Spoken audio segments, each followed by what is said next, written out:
Rawalpindi express খ্যাত শোয়েব আখতারের স্লেজিংয়ের জবাবে ছক্কা মেরে ম্যাচ জিতিয়েছিলেন ভারতীয় এক ক্রিকেটার।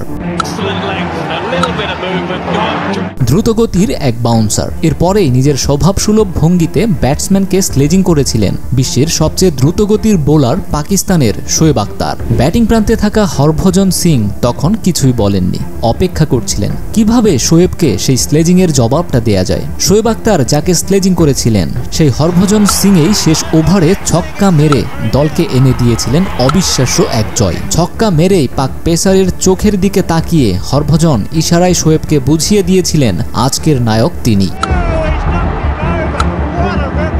2010 এশিয়া কাপে দুই কিংবদন্তির সেই ঘটনা এখনও পাক ভারতের ম্যাচের অন্যতম সেরা বিজ্ঞাপন হয়ে আছে। 268 রান তাড়া করতে নেমে তখন নিয়মিত বিরতিতে উইকেট হারাতে থাকে ভারত। 219 রানে 6 উইকেটের পর ক্রিজে আসেন হরভজন। প্রথমে সুরেশ রায়নাকে সঙ্গ দিয়ে গিয়েছিলেন নীরবে, কারণ রায়না যেখানে সেট ব্যাটসম্যান সেখানে হরভজনের তাড়াহুড়া করার কোনো প্রয়োজনই ছিল না, কিন্তু তিনি সেটা করেননি। তারপর রায়না আউট হলে নিজেই দলকে জেতানোর দায়িত্ব নিজ কাঁধে তুলে নেন। তখন হরভজনকে বাউন্সারে পরাস্ত করেই উত্তপ্ত বাক্য ছুড়ে দেন রাওয়ালপিন্ডি এক্সপ্রেস। ক্রিজে থাকা হরভজন সেদিন শোয়েব আখতার ও অন্যান্য পেসারদের কথা সহ্যই করে যাচ্ছিলেন নীরবে, কারণ বিশ্বাস ছিল এর জবাব তিনি শেষে দিয়ে যাবেন ঠিকই। তবে কাজের কাজটা করেছেন শেষ ওভারে। শোয়েব আখতারকে না পেলেও দলের যখন 2 বলে 3 রান প্রয়োজন ছিল, মোহাম্মদ আমিরের করা বলকে বাউন্ডারির ওপারে উড়িয়ে মেরে 6 রান আদায় করে নেন এই ভারতীয় ক্রিকেটার। পাশাপাশি পাকিস্তানের বিপক্ষে ভারত জিতেও যায় সেই ম্যাচ।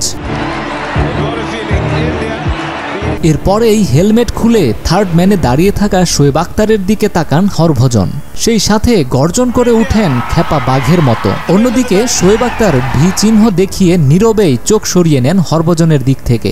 দুজনেই অবশ্য ক্রিকেট ক্যারিয়ারে আরও অনেকবারই একে অপরের সাথে ঝামেলায় জড়িয়েছেন, তবে মাঠের বাইরে তাদের সম্পর্ক বন্ধুর মতোই।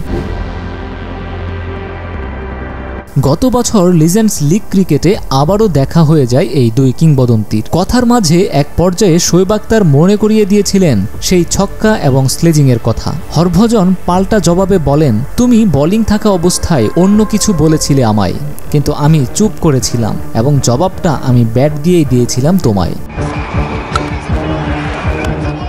শোয়েব আখতার পাকিস্তানি ক্রিকেটার হলেও বর্তমানে সবচেয়ে বেশি থাকেন ভারতেই, কারণ শোয়েব আখতার স্টার স্পোর্টসের ধারাভাষ্যকার হিসেবেও দায়িত্ব পালন করে থাকেন। তাই খেলার বাইরে হরভজনের সাথে বেশ খুনসুটি করতেই দেখা যায় শোয়েব আখতারকে। পুরনো সেই ম্যাচ, পুরনো স্লেজিং নিয়ে তারা কোনো বিতর্কেই জড়ান না, বরং বন্ধুর মতো আচরণ করেন দুজন দুজনার সাথে।